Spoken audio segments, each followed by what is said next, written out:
All right, well, first off, you guys are probably like, where the hell are we? We're still in Florida. I don't think I've filmed, honestly, anything since I've been down here, which kind of makes me feel a little bit bad. But I've been relaxing. I've been enjoying my time here so far. Today, we got a big job ahead of us. So, if you guys may, or I'm sure you guys are aware, I spoke about this many times before, but my throwout bearing just makes the worst noise. It's got to be the throwout bearing. I'll insert a clip right now so you guys can see.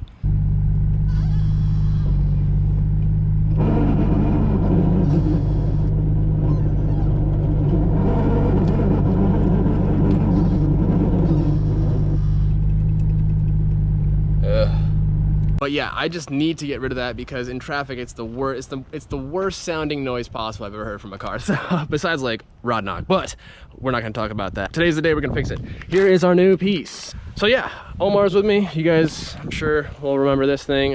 Check out the whole video where we got this thing painted. Super fire. Went from like, I mean, we did everything. Did you delete your wipers?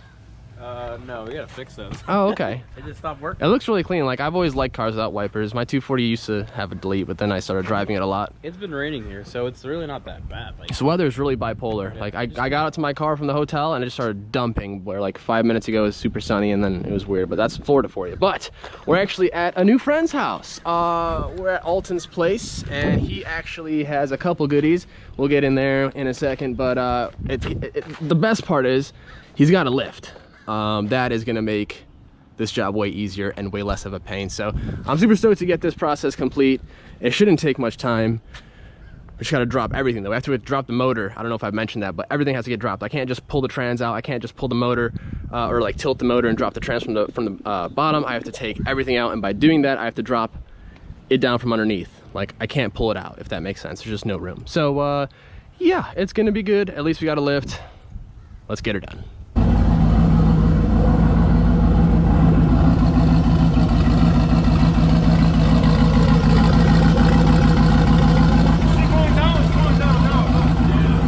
Alright guys, so I'm about to start the whole disassembly process. We got a turbo 350 right there, which will probably make a little video. It's actually getting tuned tomorrow, so hopefully we can get some content of that for you guys, because it's gonna be badass. I'm gonna go ahead and start taking stuff apart. I got a whole checklist right now, guys, and it is kind of late. Time check, it is 8:30, so we're just getting started, guys. Luckily we got this lift, which is a huge game changer, but I'm gonna start off by taking this off.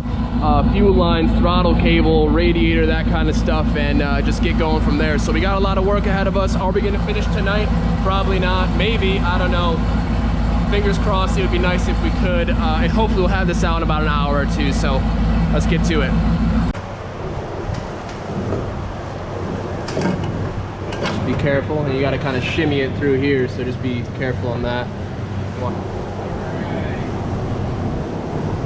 All right, so we're pretty much at the point where she's ready to pull. It is 10:34, about 2 hours later, and I think we're good to go. So everything, you guys can see real quick, I got cinder blocks holding everything up kind of where it should be. Everything is all disconnected, so we're gonna go ahead and see if we can separate the two.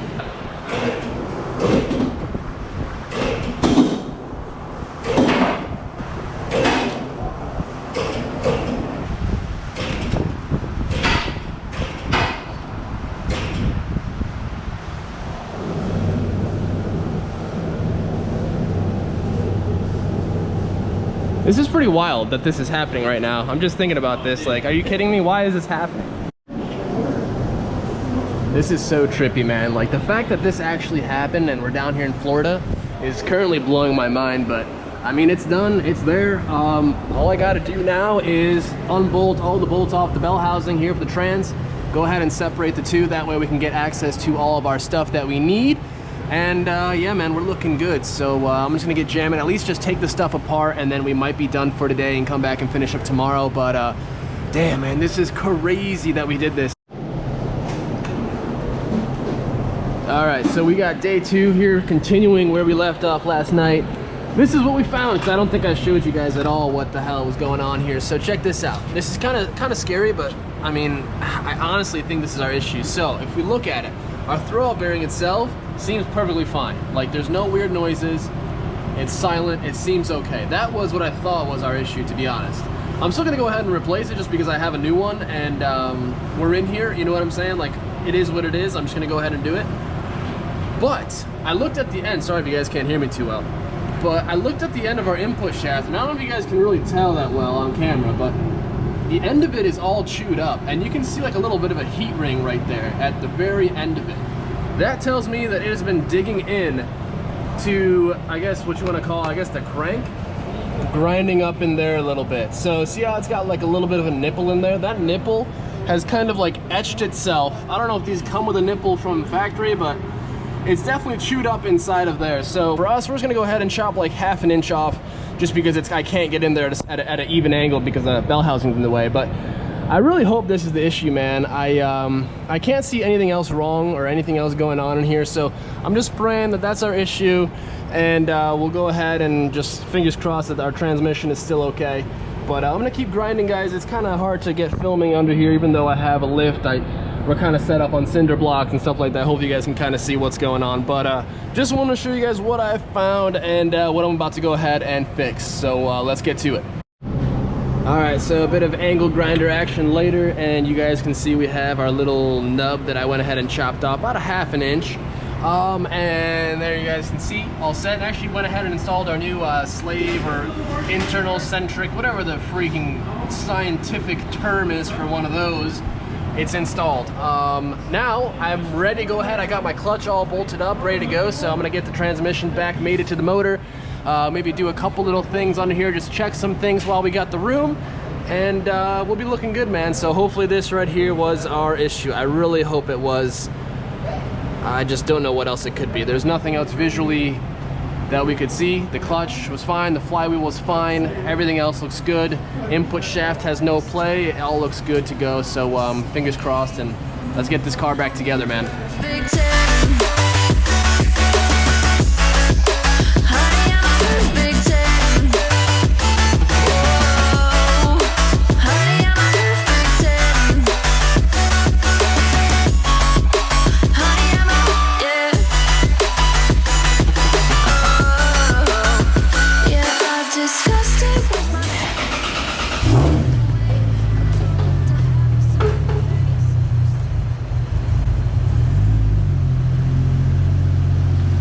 It's alive again.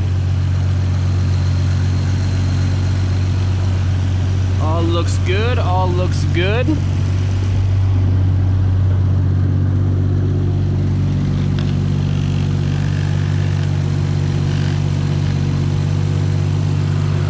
Spinny spoolie boys. Yeah, so okay, I'm gonna shut it down because it has no coolant in it.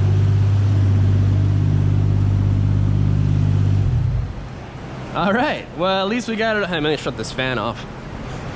So here's the thing. Sorry, my hair's probably all crazy, wild, probably because it is. Maybe not, I can't tell. Just a heads up, guys, on this whole like issue with the length of the input shaft.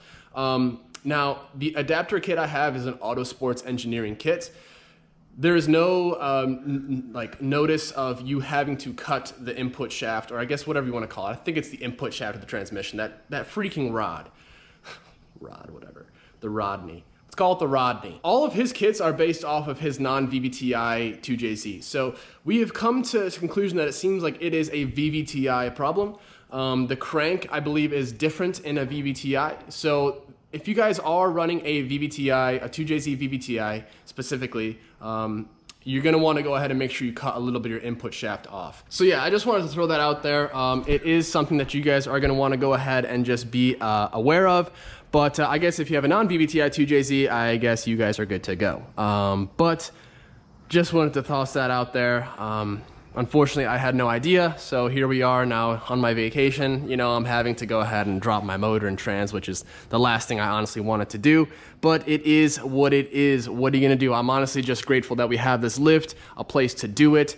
That is honestly a major key move right there. So let's go ahead, let's finish this off, let's button her up. We're actually waiting for Omar. He's actually gonna be, I don't know if he's bringing me parts or we're going to get parts, but I gotta get parts to finish off our, dude, check this out, bro. I got a legit Greddy freaking breather tank. I definitely overpaid for it because you can get these like on eBay for like 30 bucks, but the problem is I really didn't feel like waiting months to get it from China. So I paid like 170 bucks for this thing, but it's cool, like it's awesome. It actually shows you exactly how to, I guess, flow and route it all.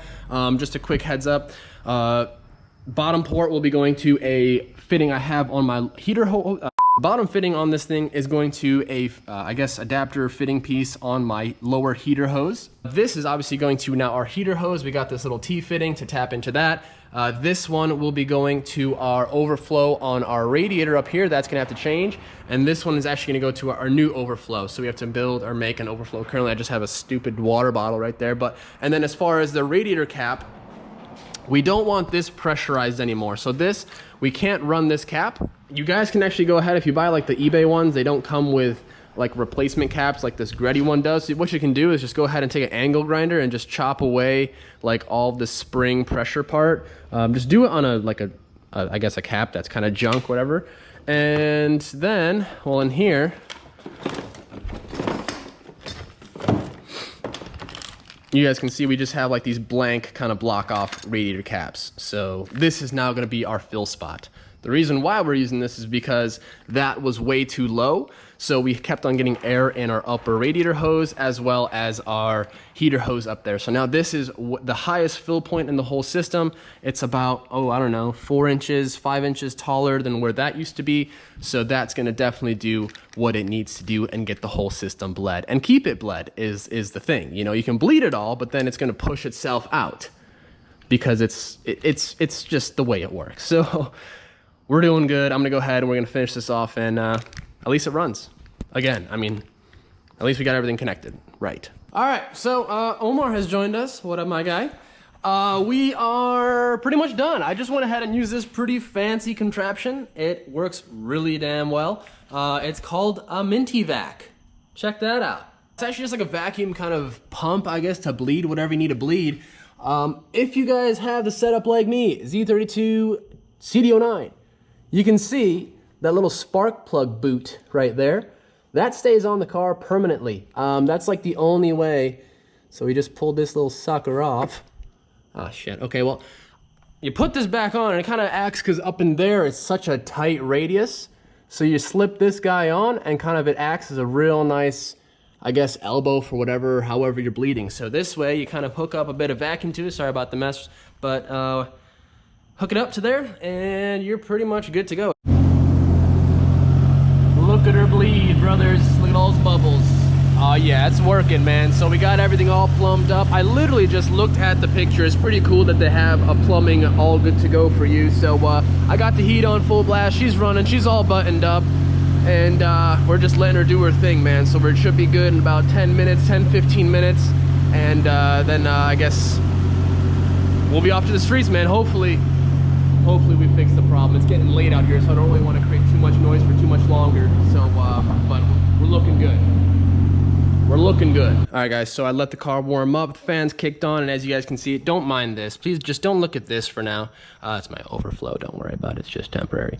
As you can see, it sucked there's a bunch of air in here, so that's awesome. So I've let it cool down just enough. I think I'm gonna go ahead and pop this cap right here. It's pretty awesome.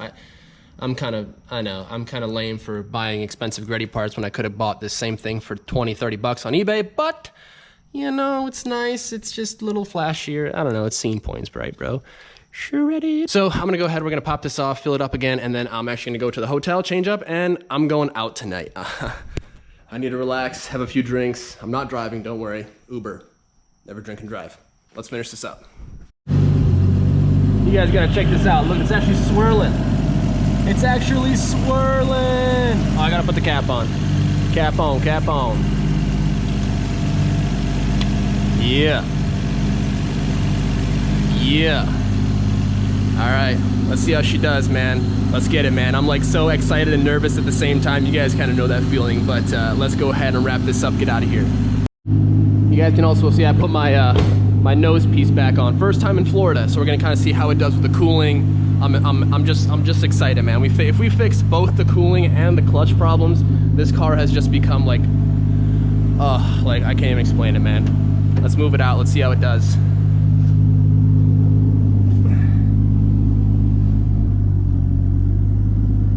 Okay, so far so good, man.